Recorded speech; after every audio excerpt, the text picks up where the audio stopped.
नमस्कार। आपका बहुत बहुत स्वागत है हमारे चैनल लीगल आउटलुक में। आज हम जिस कानूनी नज़रिए की बात करते हैं उसके लिए हमारे बहुत सारे व्यूअर्स ने मुझे रिक्वेस्ट किया है कि फैमिली सेटलमेंट पे आप हमें बताएं। आपको याद होगा कौरवों और पांडवों की लड़ाई जो हुई थी वो संपत्ति को लेकर हुई थी, और ऐसी लड़ाई हमारे इंडिया में जो कॉरपोरेट वर्ल्ड हैं, जो मोस्ट ऑफ द ज़्यादातर जिनको फैमिलीज़ कंट्रोल करती हैं, उसमें इस तरह की लड़ाई चलती रहती है। और जब भी बिजनेस ग्रो करता है और उसमें नई नई पीढ़ी का आगमन होता है तो विचारों के मतभेद की वजह से हमेशा ही डिस्प्यूट एराइज होता है, और ज़्यादातर केसेस में ये फैमिली सेटलमेंट के रूप में समाप्त होता है। हाल में ही आपने देखा कि रिलायंस ग्रुप के बीच में दोनों भाइयों के बीच में इस तरह के डिस्प्यूट हुए और बाद में फैमिली सेटलमेंट के रूप में ख़त्म हुआ। और ये इकलौता एग्जाम्पल नहीं है, ऐसे बहुत सारे एग्जाम्पल हैं, चाहे वो बजाज के हों, मोदी, बिरला, अपोलो टायर, रैनबैक्सी, बीपीएल, मफतलाल, थापर्स। इन सब केसेस में हमने देखा कि ये फैमिली डिस्प्यूट कहीं किसी न किसी स्टेज पर फैमिली सेटलमेंट के रूप में समाप्त हुए। अब फैमिली सेटलमेंट में जो फैमिली है उसका बहुत ही वाइडर मीनिंग लिया गया है फैमिली सेटलमेंट के संदर्भ में। और इवन कि वो लोग जो बहुत रिमोटली रिलेटेड होते हैं फैमिली में, उनको भी फैमिली सेटलमेंट के फोल्ड में लिया जाता है। याद कीजिए, अभी हाल में ही मैंने एक वीडियो बनाया था जिसमें सुप्रीम कोर्ट के रिसेंट जजमेंट का जिक्र किया था, और वहाँ भी सुप्रीम कोर्ट ने उस केस में काले वर्सेस कंसोलिडेटेड ऑफिसर के केस को में दिए गए डिफिनीशन को एक्सेप्ट किया था, और उसको ही उस पर ही अपना जजमेंट आधारित किया था। उस केस का नाम था खुशी राम वर्सेस नवल सिंह, और इसका लिंक मैं डिस्क्रिप्शन सेक्शन में दे दूंगा, आप उसको देखिए। आपको जो इवन रिसेंटली जो जजमेंट्स हैं उसमें फैमिली के डिसीजन को, फैमिली के डिफिनीशन को जिस तरीके से लिया गया है, आपको समझ आएगा। सेटलमेंट जहाँ तक बात है, जो फैमिली सेटलमेंट आता है, वहाँ जहाँ तक बात है उसमें बस एक ही चीज़ है कि उस फैमिली में डिस्प्यूट होना चाहिए और उस सेटलमेंट के जरिए उस डिस्प्यूट का निपटारा होना चाहिए। ये बड़े आश्चर्य की बात है कि हमारे यहाँ बहुत सारे बिजनेस, जो बड़े बड़े बिजनेस ऑर्गेनाइजेशंस हैं, वो फैमिली के द्वारा कंट्रोल्ड हैं, लेकिन फिर भी हमारे देश में फैमिली सेटलमेंट और फैमिली डिस्प्यूट को लेकर कोई स्पेसिफिक लॉ नहीं है। कोई बात नहीं, वक्त के साथ आ जाएगा। अब जब हम फैमिली सेटलमेंट की बात करते हैं तो एक जजमेंट है जो सबके दिमाग में आता है, और वो बड़ा बेसिक जजमेंट माना जाता है, एक अथॉरिटी माना जाता है, और उस जजमेंट का नाम है काले and others versus deputy director of consolidation. ये 1976 का 3 जजेस बेंच का जजमेंट है। इसका डिसीजन हुआ था 21 जनवरी 1976 को, और इसका साइटेशन है 1976 AIR 807 and 1976 SCR volume 2 two 202। ये जो जजमेंट है वो 3 पॉइंट पे अपने आप में अथॉरिटी हैं। फर्स्ट, कि फैमिली का स्कोप क्या होना चाहिए, किन किन को इंक्लूड करना चाहिए। दूसरा, कि जो रजिस्ट्रेशन, क्या फैमिली सेटलमेंट का रजिस्ट्रेशन आवश्यक है। तीसरा, कि जो स्टॉपल है, जो उसका क्या इफेक्ट है अनरजिस्टर्ड फैमिली सेटलमेंट पे। तो इन तीनों पॉइंट पर कोर्ट ने डिसीजन दिया था, जो आज तक अथॉरिटी है। अब इस केस का फैक्ट्स भी बहुत इंटरेस्टिंग है और इसमें बहुत सारे उतार चढ़ाव हैं। लक्ष्मण के पास ऑलमोस्ट करीबन 40 एकड़ ज़मीन होता है जो 2 खसरा में सिचुएटेड होता है। लक्ष्मण की डेथ होती है 1948 में, और उस अपने पीछे वो 3 बेटियों को छोड़ जाता है, तकिया, हर प्यारी एंड राम प्यारी। तकिया की शादी उसकी लाइफ टाइम में ही हुई होती है, और उसका बेटा है काले, जो इस केस में एपिलेंट है और जो काले के नाम से फेमस है। UPTNC एक्ट 1939 में जो प्रोविज़न था वो केवल अनमैरिड डॉटर का था, वही इनहेरिट कर सकती थी। पहला राउंड लिटिगेशन शुरू होता है इस केस में जस्ट लक्ष्मण के डेथ के बाद ही, और लक्ष्मण के भतीजे का जो भतीजा प्रेमपाल होता है उसके बीच और काले के बीच में होता है, जिसको कि पंचायत अदालत सेटल करती है, और वो ये कहती है कि इसमें जो म्यूटेशन होना चाहिए वो काले के फेवर में होना चाहिए। और जब ये करती है तो वो दूसरी दो बेटियां होती हैं लक्ष्मण की, राम प्यारी और हरि प्यारी, उनको बुलाती नहीं है कोर्ट और उनके पीछे ये कर देती है। जब उन्हें पता चलता है जब उसके पता चलता है इन दोनों बेटियों को, तो वो जाती हैं फिर अपने इसको फाइल करती हैं। तो बाद में अपील फाइल करती हैं, रदर इसके खिलाफ अपील फाइल करती हैं। तो बाद में फिर वो दो सारी बेटियों के फेवर में, काली के फेवर में एज वेल एज उन दोनों के फेवर में हो जाता है।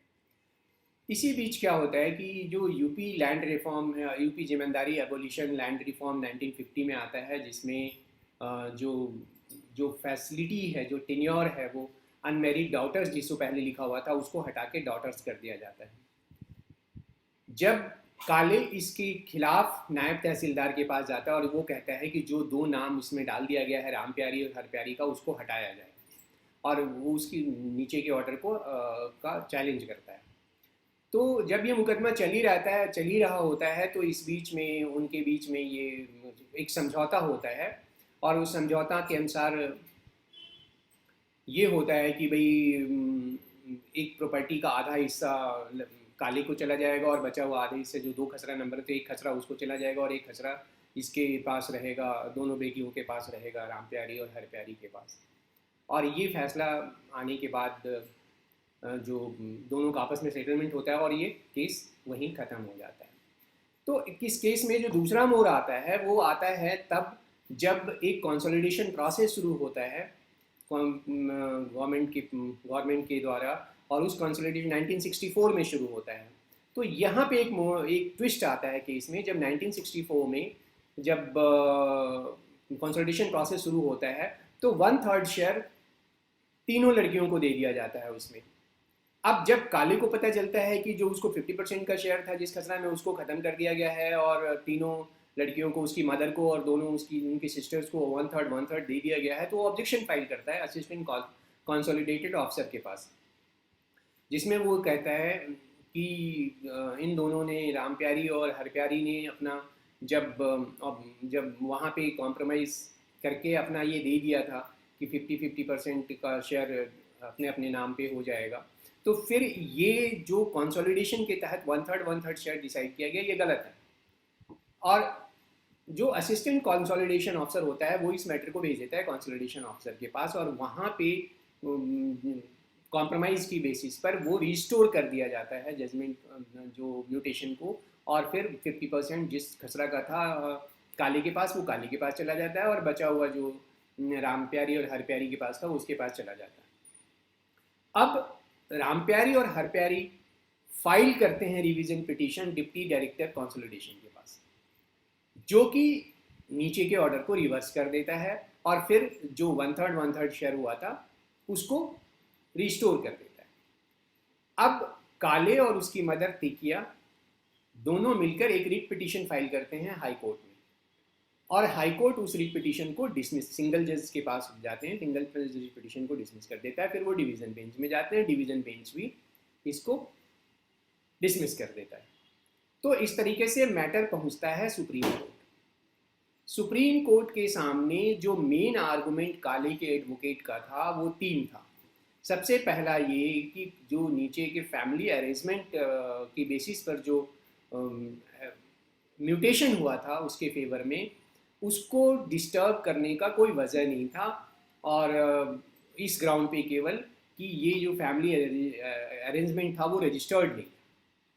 दूसरा कहता है कि जब ओरल फैमिली एग्रीमेंट होता है और उसके बाद उसको केवल इस एप्लीकेशन के हिस्सा इसलिए बनाया जाए, रिटेन में इसलिए लाया जाता है कि कोर्ट को उसको इन्फॉर्म करना था नायब तहसीलदार को, और ये एक इन्फॉर्मेशन के तौर पे था, और इसलिए उसका रजिस्ट्रेशन जरूरी नहीं है। ये ओरल पार्टीशन था, सॉरी ओरल फैमिली अरेंजमेंट था, सो इसके रजिस्ट्रेशन की ज़रूरत नहीं है।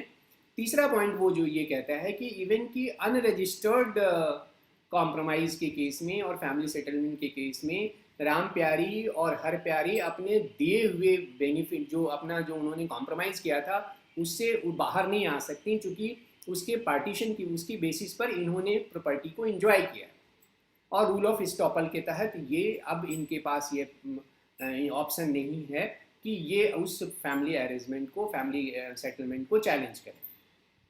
अब हरप्यारी और रामप्यारी के जो एडवोकेट थे उन्होंने भी बड़ा स्ट्रांगली आर्ग्यू किया और बहुत सारे पॉइंट गिनाए। सबसे पहला उन्होंने ये कहा कि काले ने कभी भी ओरल फैमिली सेटल एग्रीमेंट का को प्लीड नहीं किया, को अपने दावा में, अपने दरखास्त में कभी लिखा नहीं कि ये ओरल फैमिली एग्रीमेंट था। दूसरा कि जो फैमिली अरेंजमेंट था वो बोनाफाइड नहीं था, क्योंकि इसके जो सिग्नेचर लिए गए थे रामप्यारी और हरप्यारी को, वो फ्रेडुलेंटली लिए गए थे, अनड्यू इन्फ्लुएंस का इस्तेमाल करके लिया गया था। तीसरा जो पॉइंट बोला कि काले ने खुद ही इस फैमिली सेटलमेंट को प्रॉपरली फॉलो अप नहीं किया है और बहुत जगह इसको का वायलेशन किया है। चौथा पॉइंट उसने कहा कि फैमिली अरेंजमेंट का कंपलसरी रजिस्ट्रेशन कंपलसरी है और चूंकि ये अनरजिस्टर्ड था इसलिए इस पर इनएडमिसिबल है और एविडेंस में इसको नहीं लिया जा सकता। पांचवा पॉइंट ये था कि फैमिली अरेंजमेंट को प्रूव नहीं किया गया।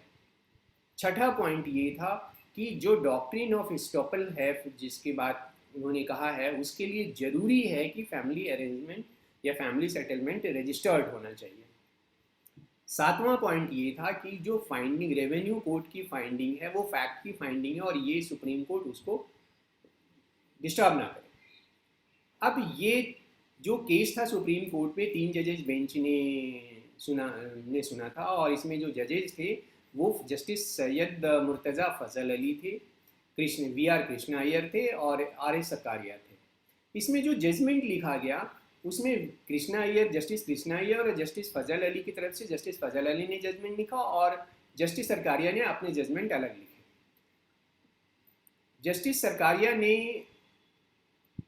जो भी जजमेंट लिखा गया फजल अली की तरफ सबको एक्सेप्ट किया, केवल उनका ये कहना था कि क्या इफेक्ट होगा स्टॉपल पे अनरजिस्टर्ड फैमिली अरेंजमेंट का, ये यहाँ पे ज़रूरी नहीं है डिस्कस करना। इसलिए उन्होंने बोला कि मैं इस पॉइंट पे अपना रिजर्व करता हूँ, रेस्ट सारी बातें जो जस्टिस फजल अली ने लिखी हैं मैं उनको स्वीकारता हूँ, उनको इन्फॉर्म करता हूँ। अब सुप्रीम कोर्ट ने क्या कहा फैमिली सेटलमेंट को लेकर कि जो आज तक चलता आ रहा है और एक बहुत बेहतर अथॉरिटी है इस पॉइंट पे।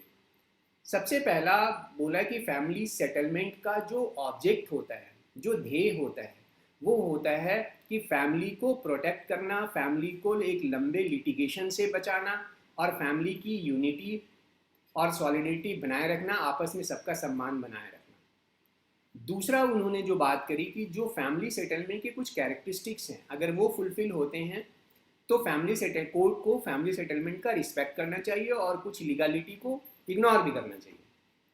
सबसे पहला जो उन्होंने कहा कि फैमिली सेटलमेंट का जो फैमिली सेटलमेंट हो उसका वो बोनाफाइड हो और इस पर्पस और एक ऑब्जेक्टिव से हो कि वो फैमिली के डिस्प्यूट को रिजॉल्व कर रहा है, उसको समाप्त कर रहा है और जो अराइवल्स क्लेम हैं उनको सेटल कर रहा है।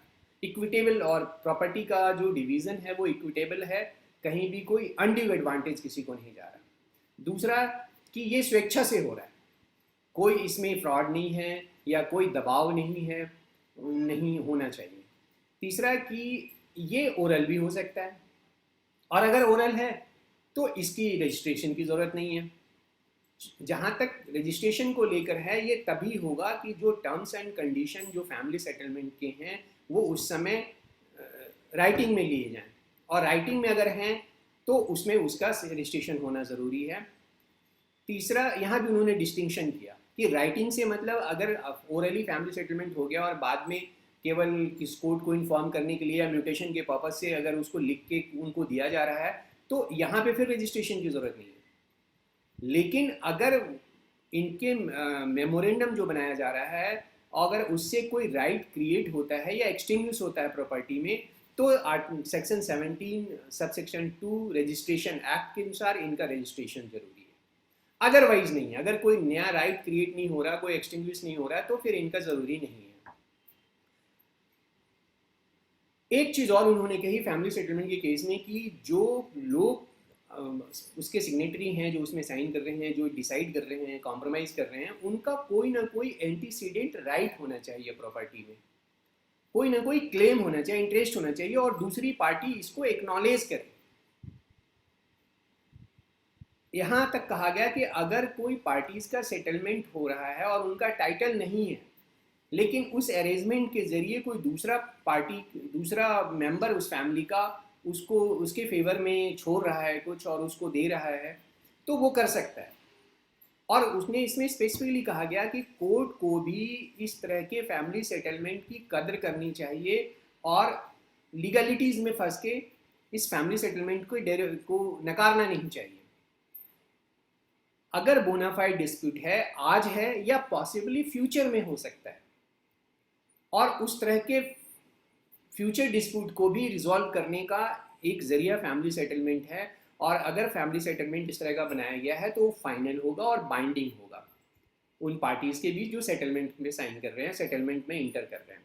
तो इस तरीके से हम ये देखते हैं कि हम इसको कंक्लूड कर सकते हैं कोर्ट के इस जजमेंट को कि फैमिली सेटलमेंट को समझने के लिए कि जो सोशल जस्टिस एडमिनिस्ट्रेशन सिस्टम है उसमें फैमिली सेटलमेंट एक माइलस्टोन की तरह है, जहाँ की पार्टीज अपने कंसेंट से बिना किसी दबाव के अपने डिस्प्यूट को रिस्पेक्टफुली सॉल्व करते हैं। और इसको कोर्ट तभी बहुत एक सैंक्टिटी देती है फैमिली सेटलमेंट को, और उसको लागू करना चाहती है। अगर कोई लीगल लैकुना है भी या कोई फॉर्मल डिफेक्ट है भी, तो रूल ऑफ स्टॉपल को, जिसको कि अनुबंध, जिस रूल ऑफ स्टॉपल में ये होता है कि अगर हमने किसी चीज़ को कह के फ़ायदा उठा लिया तो कल हो के उसको डिनाई करके हम दोबारा वो अपना दूसरा फ़ायदा नहीं उठा सकते। तो रूल ऑफ स्टॉपल को इस्तेमाल करके कोर्ट ये इसको डिस्टर्ब नहीं करेगी फैमिली सेटलमेंट को। अब एक सवाल उठता है, जब इतनी चीज़ें हमने डिस्कस कर ली हैं कि क्या फैमिली सेटलमेंट का रजिस्ट्रेशन होना ज़रूरी है, तो इसका जवाब मैं एज एन एडवोकेट अपने तजुर्बे पे देता हूँ। मोटे मोटे बात पर अगर कोई ओरल पार्टीशन है या ओरल फैमिली सेटलमेंट है और उसकी बेसिस पर पार्टीशन और सेटलमेंट इम्प्लीमेंट कर दिया गया है, इफेक्ट में ले आया गया है, और बाद में किसी पर्पस से, जुडिशल पर्पस से या नोटेशन के पर्पस से केवल उसको राइटिंग में लिया जाता है जो सब्सिक्वेंट इवेंट है, तो रजिस्ट्रेशन ज़रूरत नहीं है। लेकिन एज एन एडवोकेट मैं ये कहूँगा कि भाई आप रजिस्ट्रेशन कराइए, क्योंकि इस केस में ही देखा आपने कि कैसे कैसे घटनाक्रम बदला और कितने सालों के बाद ये चीज़ डिस्प्यूट में आ गया। 49 में सेटलमेंट होता है और जाके 65-67 में जाकर ये मुद्दा उठ जाता है, जबकि कोई उठाया भी नहीं, वो खुद ही उठ जाता है। तो ये हमेशा ही समझदारी है कि फैमिली सेटलमेंट, और खासकर वहाँ पे जहाँ पे कई प्रॉपर्टीज़ इन्वॉल्व हैं और कई लोग इन्वॉल्व हैं, तो उसमें तो फैमिली सेटलमेंट का रजिस्ट्रेशन कराइए ही, क्योंकि ये एक फैक्चुअल डिस्प्यूट होती है जो कोर्ट डिसाइड करती है कि ये ओरल है या सब्सिक्वेंट या मेमोरेंडम उसी समय साइन हुआ जिसकी जो रजिस्ट्रेशन के लिए ज़रूरी है, जिसमें रजिस्ट्रेशन बहुत ज़रूरी है। तो इन सब चीज़ों को कोर्ट डिसाइड करती है, तो इसका स्कोप नहीं छोड़ना चाहिए और आपको रजिस्ट्रेशन कराना चाहिए फ्यूचर इम्प्लीकेशंस को, फ्यूचर प्रॉब्लम्स को हटाने के लिए। क्योंकि आप एक जानते हैं, आप ये बात जानते हैं कि हर एक इंसान की उम्र होती है, प्रॉपर्टी तो पीढ़ी दर पीढ़ी जाती है, तो नेक्स्ट पीढ़ी को परेशानी ना हो, इसलिए जब भी कोई फैमिली सेटलमेंट हो उसको रजिस्टर कराइए। Thank you very much for watching this video, और मुझे उम्मीद है कि आपको ये वीडियो पसंद आया। अगर पसंद आया तो आप अपने लोगों में शेयर करें, इसको लाइक करें। आपने अगर मेरा चैनल सब्सक्राइब नहीं किया है तो प्लीज़ सब्सक्राइब करें। और एक स्पेशल रिक्वेस्ट कि आपके मन में जो भी विचार आता है, चाहे वो एक लाइन का हो या एक वर्ड का हो, आप प्लीज़ कमेंट सेक्शन में जाकर अपने विचार ज़रूर दें। धन्यवाद।